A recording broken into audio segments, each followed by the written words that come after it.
안녕하세요. 가치회사TV입니다. 이번 영상에서는 지난 2월에 업로드했던 종목들을 다시 한번 간단하게 볼게요.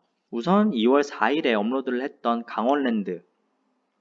코로나로 실적이 박살난 것에 비하면 주가가 많이 하락하지 않아서 당시의 실적만 가지고 봤을 때는 고평가다. 하지만 회복을 가정했을 때 실적으로 보자면 주가가 많이 하락했었기 때문에 22년까지 길게 보고 투자를 한다면 확실한 수익을 줄 거다. 목표가는 31,800원을 드렸었고 리스크로 시효 관련 문제를 봤었는데 최근에 그 리스크가 해소가 됐죠. 시효를 45년까지 연장을 해줘서 당분간 시효 걱정은 안 해도 되겠습니다. 그게 3월이었고 저렇게 급격하게 상승이 나왔어요. 또 5월 말부터 실적 개선을 기대하는 리포트들이 나왔는데 그것 때문에 상승이 한 번 더 나왔죠. 신한에서 목표가를 20% 상향시키기도 했었고요. 앞으로 조금 더 오를 여지가 있지만 지금 수준에서 크게 더 이익을 보기는 힘들 거라고 생각을 하고 있습니다. 더 올라도 지금부터 한 10% 내외에서 적정가를 맞을 확률이 높다고 보고 있어요. 다음 종목은 카카오게임즈 2월 6일에 올렸었죠. 당시에 적정가를 5만 1,000원으로 잡았었는데 이미 주가가 5만 2천원을 넘는 상황이라서 매수를 추천드리진 않았고 실제로 주가도 급락과 급등을 반복하고 있죠. 공시 하나, 뉴스 하나에 주가가 크게 좌우되는 경향이 있어서 지금도 딱히 추천드리진 않고요. 제가 영상을 올린 시점에서 지금 현재가 수익률이 6.6%인데 2월달 종목 4개 중에 카카오게임즈 수익률이 가장 낮습니다. 리스크가 가장 높은데도 수익률이 가장 낮다는 건 투자론에서 보면 이성적인 투자자는 선택하지 않는 포트폴리오죠. 어쨌든 최근에 오딘이라는 MMORPG를 새로 낸다고 하는데 21년 최고의 게임이 될 거다. 역사상 가장 위대한 MMORPG 이런 소리를 하고 있어요. 1분기 매출이 지난 20년 3, 4분기에 비해 떨어졌고 2분기 매출도 컨센으로 보자면 높지 않습니다. 1분기보다 살짝 나은 수준이에요. 3, 4분기 매출 컨센이 좀 높게 잡혀 있는데 이게 바로 오딘에서 나올 매출을 기대한 것 같거든요. 그래서 카카오게임즈가 컨센대로 3, 4분기 매출을 뽑아낸다면 작년에 비해 30%의 성장을 하게 되는 거고요. 이 종목을 봤을 당시에 성장률 40%를 가정했는데 성장률이 기대에 못 미친다는 건 PER의 하락을 의미하겠죠. 적정가가 하향될 여지가 있습니다. 결정적으로 배당금이 없기 때문에 주가 방어선을 예측하기가 힘들어요. 이 말은 잘못 사면 원치 않는 장기 투자를 하게 될 수도 있다. 이런 말이겠죠. 다음 종목은 NH투자증권 2월 10일에 업로드를 해드렸고 상당히 긍정적으로 말씀을 드렸어요. 이 당시에는 배당금 발표가 안 났어서 500원을 기본값으로 두고 600원을 혹시 준다면 리스크 프리 투자가 가능할 수도 있다. 이렇게 설명을 드렸었는데 배당금이 700원이 나왔죠. 3월 8일에 발표가 났으니까 당시 종가가 11,000원이었거든요. 이때 비중을 대폭 늘렸다면 저기 써놓은 수익률보다 더 큰 수익을 볼 수도 있었습니다. 저렇게 떨어지면 매수 찬스예요.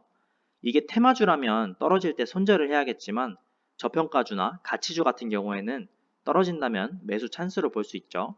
실제로 700원의 배당금이라고 하면 주가 방어선이 배당 수익률 6%에서 11,700원, 5%라면 14,000원까지 올라가기 때문에 덮어놓고 사도 되는 가격이었던 겁니다. 저도 샀는데 지금 확인해 보니까 매수가가 11,100원이었네요. 어쨌든 11,100원에 샀으면 현재 수익률이 17.5%입니다. 물론 그 전에 팔긴 했는데 리스크는 낮고 수익률은 높죠. 이런 종목이 좋은 종목이라고 저는 말씀드리고 싶고요. 지금 산다고 하면 옵티머스 펀드 관련된 이슈가 있어서 리스크가 없다고 생각하기 힘들어요. 지금 가격에서부터 기대 수익률도 그렇게 높지 않고 다른 종목들 좋은 거 많습니다. 다음 종목은 한솔재지. 한솔재지 같은 경우도 배당금이 탄탄해서 주가 방어가 잘 이루어지고 또 신풍재지의 이탈로 매출 증가가 기대됐었기 때문에 리스크가 낮은 투자를 할 수 있겠다라는 생각으로 말씀을 드렸었고요. 혹시나 골판지 회사 하나 인수를 한다고 하면 더더욱 좋겠다 정도 얘기했던 것 같아요. 목표가 16,100원 드렸었습니다. 대충 그쯤 갔다가 주가가 박살이 났는데 박살이 난 이유는 5월에 1분기 실적 발표를 했거든요. 그런데 실적이 박살이 났어요. 왜 그런지는 기업 분석을 다시 해봐야 알겠지만 작년 1분기에 비해서 이익이 60% 축소됐습니다. 실적 개선 기대감하고 배당 이렇게 두 개로 가지고 가는 종목인데 실적 쪽에서 배신을 했으니까 주가가 떨어지는 거겠죠. 이 종목도 마찬가지로 지금 산다고 해서 크게 시세 차익을 기대하기 힘들어요. 이미 적정가를 한번 찍고 악재로 내려온 거라서 저평가라고 말씀드리기도 힘들겠죠. 한 번 더 말씀을 드리자면 다른 종목들 좋은 거 많습니다. 2월 달에 업로드를 했던 종목이 4개밖에 없네요. 그래서 2월 기업 분석 결산은 여기서 마무리를 하고요. 추가로 말씀드리고 싶은 이야기를 좀 하자면 제가 주식에 대해 이야기를 할 때 배당을 중심으로 말씀을 드려요. 그 이유가 뭐냐면 배당을 크게 주고 가는 종목들은 주가 방어가 안정적으로 이루어지기 때문에 주가 자체가 묵직합니다. 아까 카카오 게임즈처럼 등락이 심한 경우가 거의 없어요.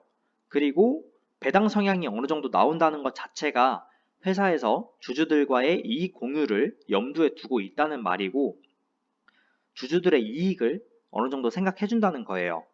이 말은 리스크가 낮다는 소리고요. 그리고 배당을 적당한 배당 성향에서 꾸준히 준다는 말은 다르게 말하면 재무 구조가 탄탄하다는 소리거든요. 그런 종목들 중에서 현재 저평가이면서 실적 개선이 기대되는 종목들을 찾으면 리스크는 작으면서 수익률은 크게 가져갈 수 있는 종목들이 나와요.